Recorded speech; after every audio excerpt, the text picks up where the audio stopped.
Hi hello ಎಲ್ರಿಗೂ ನಮಸ್ಕಾರ. ಇವತ್ತಿನ ವಿಡಿಯೋದಲ್ಲಿ ನಾನು ದೀಪಾವಳಿ ಹಬ್ಬಕ್ಕೆ ಸ್ಪೆಷಲ್ ಆಗಿ ಇನ್ಸ್ಟೆಂಟ್ ಆಗಿ ಯಾವ ರೀತಿ ಡ್ರೈ ಗುಲಾಬ್ ಜಾಮೂನ್ ಅನ್ನ ಮಾಡೋದು ಅಂತ ತಿಳಿಸ್ಕೊಡ್ತಾ ಇದ್ದೀನಿ. ಪರ್ಫೆಕ್ಟ್ ಬೇಕರಿ ಶೈಲಿನಲ್ಲಿ ನೀವು ಮನೆಯಲ್ಲೇ ಮಾಡ್ಕೊಳ್ಬಹುದು. ಕ್ವಿಕ್ ಅಂಡ್ ಈಸಿಯಾಗಿ ಮಾಡ್ಕೊಳ್ಳುವಂತ ರೆಸಿಪಿ ಇದು. ನೋಡ್ತಾ ಇದ್ರಲ್ಲ ಎಷ್ಟು ಜ್ಯೂಸಿ ಆಗಿದೆ ಅಂತ. ಒಳಗಡೆ ಕೂಡ ತುಂಬಾ ಸಾಫ್ಟ್ ಆಗಿದೆ, ಜ್ಯೂಸಿ ಆಗಿ ತುಂಬಾನೇ ಚೆನ್ನಾಗಿರುತ್ತೆ. ಕ್ವಿಕ್ ಆಗಿ ಕೂಡ ಆಗುತ್ತೆ. ಹಬ್ಬಕ್ಕೆ ನೀವೇನಾದ್ರೂ ಸ್ವೀಟ್ ಮಾಡ್ಬೇಕು, ಟೈಮ್ ಇಲ್ಲ ಅನ್ನೋರು ಇದನ್ನ ಮಾಡ್ಕೊಳ್ಬಹುದು. ಮೊದಲನೇದಾಗಿ ನಾನು ಇಲ್ಲಿ ಒಣ ಕೊಬ್ಬರಿಯನ್ನ ಸಿಪ್ಪೆನೆಲ್ಲ ತುರ್ಕೊಳ್ತಾ ಇದ್ದೀನಿ. ಈ ರೀತಿ ಸಿಪ್ಪೆನೆಲ್ಲ ರಿಮೂವ್ ಮಾಡ್ಕೊಳ್ಬೇಕು. ಒಂದು ಅರ್ಧ ಒಣ ಕೊಬ್ಬರಿ ಆದ್ರೆ ಸಾಕಾಗತ್ತೆ. ಹೀಗೆ ಸಿಪ್ಪೆನೆಲ್ಲ ತೆಗೆದ್ಮೇಲೆ ಬಿಳಿ ಭಾಗನ ನಾವು ಕಟ್ ಮಾಡ್ಕೊಂಡು ಮಿಕ್ಸಿಗೆ ಹಾಕೊಂಡು ಪುಡಿ ಮಾಡ್ಕೊಳ್ಬೇಕಾಗತ್ತೆ. ಸಣ್ಣ ಸಣ್ಣ ಪೀಸ್ಗಳನ್ನ ಮಾಡ್ಕೊಂಡು ಈ ರೀತಿ ಮಿಕ್ಸಿ ಜಾರ್ಗೆ ಹಾಕೊಂಡು ಒಂದೆರಡು ರೌಂಡ್ ರುಬ್ಕೊಂಡ್ರೆ ಸಾಕು, ಪುಡಿ ಆಗತ್ತೆ. ನಿಮ್ಗೆ ಡೆಸಿಕೇಟೆಡ್ ಕೋಕೋನಟ್ ಮನೆಯಲ್ಲೇ ಇದ್ರೆ ಅದನ್ನ ಕೂಡ ನೀವು ಉಪಯೋಗಿಸ್ಕೊಳ್ಬಹುದು. ಒಣ ಕೊಬ್ಬರಿ ಹಾಕೋದ್ರಿಂದ ಅದು ಬೇಗ ಹಾಳಾಗೋದಿಲ್ಲ. ಡ್ರೈ ಗುಲಾಬ್ ಜಾಮೂನು 2-3 ಡೇಸ್ ಕೂಡ ತುಂಬಾನೇ ಚೆನ್ನಾಗಿರುತ್ತೆ. ಫ್ರಿಜ್ ಅಲ್ಲಿ ಇಟ್ರೆ ನಿಮ್ಗೆ 1 ವೀಕ್ ವರೆಗೂ ಚೆನ್ನಾಗಿರುತ್ತೆ. ಈಗ ಇದನ್ನ ಪೌಡರ್ ಮಾಡ್ಕೊಂಡಿದ್ದೀನಿ ನೋಡಿ. ಈಗ ನಾನು ಒಂದು ಸಣ್ಣ ಕಪ್ ನಲ್ಲಿ ಸಕ್ಕರೆಯನ್ನು ಕೂಡ ಪುಡಿ ಮಾಡಿ ಇಟ್ಕೊಳ್ತಾ ಇದ್ದೀನಿ. ಒಣ ಕೊಬ್ಬರಿ ಪುಡಿಗೆ ಹಾಕೊಳ್ಳೋದಕ್ಕೆ ಸಕ್ಕರೆ ಪುಡಿ ಕೂಡ ರೆಡಿ ಆಗಿದೆ. ಈಗ ನಾನು ಜಾಮೂನಿಗೆ 2 ಕಪ್ ನಷ್ಟು ಸಕ್ಕರೆ ಹಾಕೊಂಡು ಸಕ್ಕರೆ ಪಾಕನ ರೆಡಿ ಮಾಡ್ಕೊಳ್ತಾ ಇದ್ದೀನಿ. 2 ಕಪ್ ಸಕ್ಕರೆಗೆ 2.5 ಕಪ್ ನಷ್ಟು ನೀರ್ ಹಾಕೊಳ್ಳಿ. ಬೇಗನೆ ಪಾಕ ರೆಡಿ ಆಗ್ಬಿಡುತ್ತೆ. ತುಂಬಾ ನೀರ್ ಹಾಕಿದ್ರೆ ಪಾಕ ಎಡೆ ಪಾಕ ತರ ಆಗತ್ತೆ. ಡ್ರೈ ಗುಲಾಬ್ ಜಾಮೂನ್ಗೆ ಸೂಟ್ ಆಗೋದಿಲ್ಲ. ಒಂದೆರಡು ಏಲಕ್ಕಿಯನ್ನ ಈ ರೀತಿ ಸಿಪ್ಪೆಯನ್ನ ತೆಗೆದು ನೀವು ಹಾಕಿದ್ರೆ ಫ್ಲೇವರ್ ತುಂಬಾನೇ ಚೆನ್ನಾಗಿ ಬರುತ್ತೆ. ಈಗ ಇದನ್ನ ಕುದಿಸ್ಬೇಕಾಗತ್ತೆ. ಒಂದೆಳೆ ಪಾಕ ಬರೋವರೆಗೂ ಇದನ್ನ ಕುದಿಸ್ಕೊಳ್ಬೇಕು. ನೋಡ್ತಾ ಇದ್ದೀರಲ್ಲ, ಈ ರೀತಿ ಸ್ವಲ್ಪ ಅಂಟಬೇಕು ಪಾಕ. ಸಕ್ಕರೆ ಪಾಕ ಒಂದೆಳೆ ಪಾಕ ಬಂದ ತಕ್ಷಣನೇ ಸ್ಟವ್ನ ಆಫ್ ಮಾಡ್ಕೊಂಡು ಮುಚ್ಚಿಟ್ಕೊಳ್ಬೇಕಾಗತ್ತೆ. ನಂತರ ನಾನಿಲ್ಲಿ MTR gulab jamun ತೆಗೆದುಕೊಂಡಿದ್ದೀನಿ. Instant gulab jamun mix ಅಲ್ಲೇ ಮಾಡ್ಕೊಳ್ಬಹುದು, ಇಲ್ಲ ಮಿಲ್ಕ್ ಪೌಡರ್ ಉಪಯೋಗಿಸಿ ಕೂಡ ಮಾಡ್ಕೊಳ್ಬಹುದು.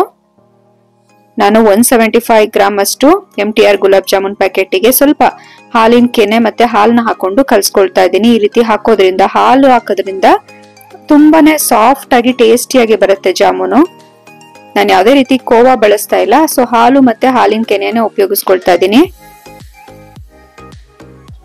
ಈಗ ಇದನ್ನ ಕಲ್ಸ್ಕೊಳ್ಬೇಕು. ನಂತರ ನಾವು ಸ್ವಲ್ಪನೇ ನೀರ್ ಹಾಕೊಂಡು ಹಿಟ್ಟನ್ನ ಕಲ್ಸ್ಕೊಳ್ಬೇಕಾಗತ್ತೆ.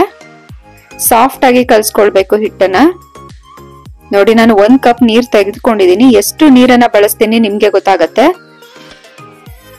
ಹೀಗೆ ಸ್ವಲ್ಪನೇ ಹಾಕೊಂಡು ಹಿಟ್ಟನ್ನ ಕಲ್ಸ್ಕೊಳ್ಬೇಕು.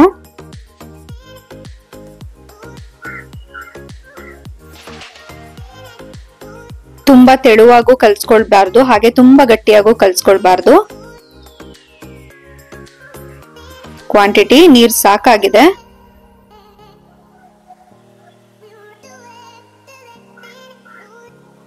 ಈಗ ಇದನ್ನ ಉಂಡೆ ಮಾಡ್ಬಿಟ್ಟು ಒಂದು ಬೌಲ್ ಅನ್ನ ಮುಚ್ಚಿಡ್ಬೇಕು. ನೋಡ್ತಾ ಇದ್ದೀರಲ್ಲ, ನಾನು 1/4 ಭಾಗದಷ್ಟು ಅಷ್ಟೇ ನೀರನ್ನ ಉಪಯೋಗಿಸ್ಕೊಂಡಿದ್ದೀನಿ 1 ಕಪ್ ನೀರ್ನಲ್ಲಿ.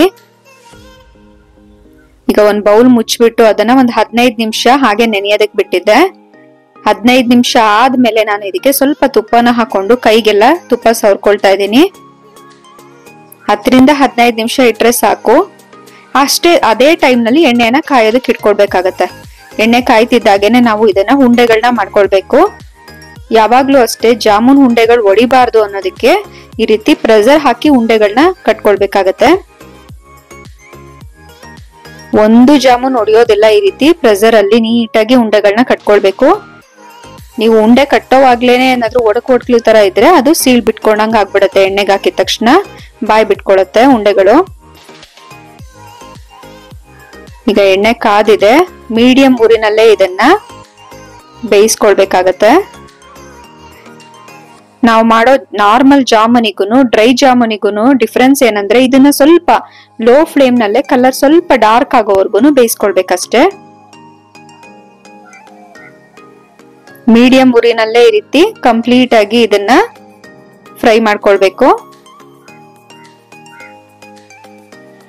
ನೋಡ್ತಾ ಇದ್ದೀರಲ್ಲ, ಕಲರ್ ಚೇಂಜ್ ಆಗ್ತಾ ಇದೆ. ಡ್ರೈ ಜಾಮೂನ್ಗೆ ಇನ್ನೂ ಕಲರ್ ಚೇಂಜ್ ಆಗ್ಬೇಕು. ಇಲ್ಲಿ ನೋಡ್ತಿದ್ದೀರಲ್ಲ, ಈ ಬಣ್ಣ ಬಂದ್ರೆ ಸಾಕು. ಈ ಟೈಮ್ ನಲ್ಲಿ ನಾವು ಒಂದು ಜಾಲರಿನ ತಗೊಂಡು ಎಣ್ಣೆನೆಲ್ಲ ಈ ರೀತಿ ಸಪರೇಟ್ ಮಾಡ್ಕೊಂಡು ನಂತರ ನಾವು ಬಿಸಿಯಾದಂತಹ ಸಕ್ಕರೆ ಪಾಕಕ್ಕೆ ಹಾಕೊಳ್ಬೇಕಾಗತ್ತೆ.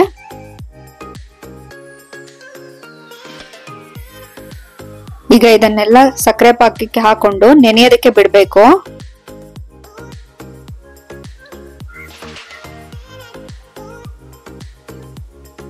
ಒಂದು ಅರ್ಧ ಗಂಟೆವರೆಗೂ ಇದನ್ನ ನೆನೆಯೋದಕ್ಕೆ ಬಿಡೋಣ. ನಂತರ ನಾನು ರೆಡಿ ಮಾಡಿ ಇಟ್ಕೊಂಡಂತಹ ಒಣ ಕೊಬ್ಬರಿ ಪುಡಿ, ಸಕ್ಕರೆ ಪುಡಿ ಎಲ್ಲವನ್ನ ಒಂದು ತಟ್ಟೆಗೆ ಹಾಕೊಳ್ತಾ ಇದ್ದೀನಿ ರೋಲ್ ಮಾಡ್ಲಿಕ್ಕೆ ಡ್ರೈ ಜಾಮೂನಿಗೆ.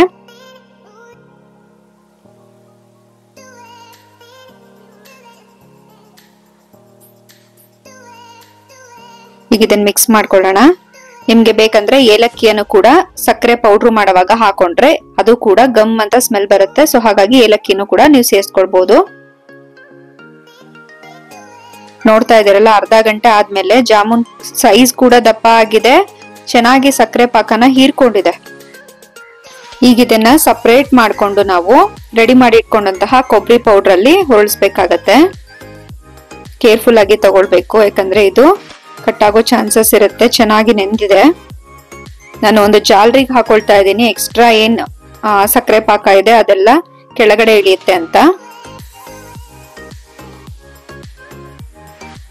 ಈಗ ಇದನ್ನ ಒಂದೊಂದನ್ನೇ ತಗೊಂಡು ನಾವು ರೆಡಿ ಮಾಡಿ ಇಟ್ಕೊಂಡಂತಹ ಕೊಬ್ಬರಿ ಪೌಡರ್ ಅಲ್ಲಿ ಹೊರಳಿಸ್ಬೇಕು. ಹೊರಳಿಸಿ ಒಂದು ತಟ್ಟೆಗೆ ಹಾಕಿಟ್ಕೊಂಡ್ರೆ ರುಚಿಯಾದಂತಹ ಡ್ರೈ ಗುಲಾಬ್ ಜಾಮೂನ್ ರೆಡಿ ಆಗತ್ತೆ. ತುಂಬಾ ಪರ್ಫೆಕ್ಟ್ ಆಗತ್ತೆ.